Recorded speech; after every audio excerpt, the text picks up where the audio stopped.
दोस्तों, मैं फराज मलिक। पश्चिम बंगाल के अंदर 27 मार्च को पहले चरण का मतदान होना है। अब ऐसे में बहुत सारे लोग पूछ रहे थे कि भाई ओपिनियन पोल क्या है, ओपिनियन पोल में किसकी जीत नज़र आ रही है, क्या एक बार फिर से टीएमसी यानी ममता बनर्जी की पार्टी वहां पर चुनाव जीत रही है या फिर बीजेपी अपना जादू वहां पर दिखा सकती है। तो अभी तक कोई ओपिनियन पोल नहीं आया था, लेकिन अब कल ताज़ा ओपिनियन पोल आया है। देखिए, ओपिनियन पोल किसको कहते हैं, बहुत सारे लोगों को समझ में नहीं आता है। ओपिनियन पोल एक तरीके का सर्वे होता है। जो हमारे रिपोर्टर होते हैं, कोई भी अगर मीडिया हाउसेस सर्वे करता है तो उसके रिपोर्टर हर विधानसभा क्षेत्र में जाते हैं, हर जिले में जाते हैं, वहाँ के अलग अलग इलाकों में जाकर लोगों से ओपिनियन पूछते हैं। आपसे मिलेंगे, आपसे पूछेंगे कि आप किसको वोट दे रहे हैं। आपने कह दिया बीजेपी को दे रहे हैं, तो वो लिख लेते हैं कि भाई बीजेपी को दिया।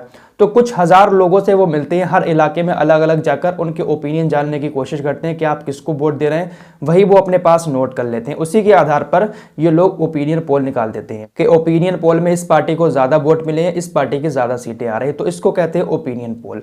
तो अब एपीपी न्यूज CNX ने ओपिनियन पोल किया था, उसमें पश्चिम बंगाल के अंदर ज्यादातर लोगों ने ममता बनर्जी को ही चुना है।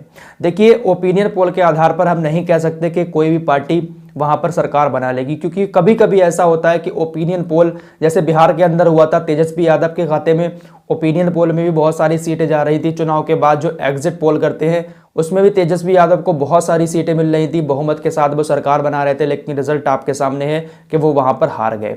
वैसे ओपिनियन पोल और एग्जिट पोल जो होता है ना, वो आम पब्लिक के दिल की सच्ची बात होती है कि आखिर वो किसको चुनना चाहता है। वोट देने के बाद जो एग्जिट पोल होता है उसमें वो कह देता है कि भाई मैंने टीएमसी को दिया है, मैंने बीजेपी को दिया है। तो ये दिल की सच्ची बात होती है। अब भाई मशीन में जाकर क्या हो रहा है वो तो मैं कुछ नहीं कह सकता इस बारे में, लेकिन जो एग्जिट पोल किया है 294 सीटों का एबीपी और CNX का, उसमें जो है 154 से 164 सीटें लगभग टीएमसी के खाते में जाते हुए दिख रही है। 164 सीटें।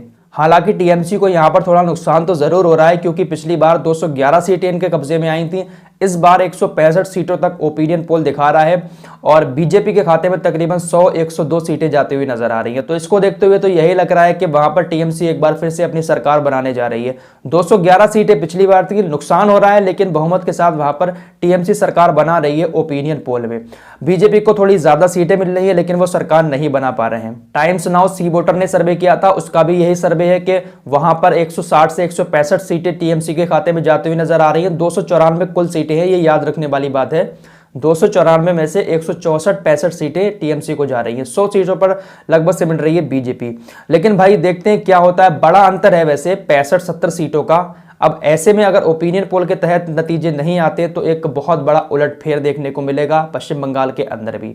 बहुत सारे लोग अक्सर ये सवाल उठाते हैं कि भाई ओपिनियन पोल हुआ, एग्जिट पोल हुआ, वहां पर बीजेपी पार्टी की बहुत बुरी तरीके से हार होती है, लेकिन ईवीएम में गड़बड़ी करके वो लोग जीत जाते हैं। देखिए भाई, इस बारे में कुछ नहीं कहा जा सकता, लेकिन ये बात तो चौंकाने वाली होती है कि भाई ओपिनियन पोल में इतनी सारी सीटें हारती है बीजेपी, इतने बड़े अंतर से हार दिखती है, लेकिन जब रिजल्ट आता है तो कुछ और ही आता है। तो फिलहाल देखते हैं कि भाई ओपिनियन पोल इस बार कितना सही साबित होता है। फिलहाल अभी का ताज़ा ओपिनियन पोल यही है और इस ओपिनियन पोल के अनुसार टीएमसी एक बार फिर से पश्चिम बंगाल के अंदर अपनी सरकार बनाती हुई नजर आ रही है।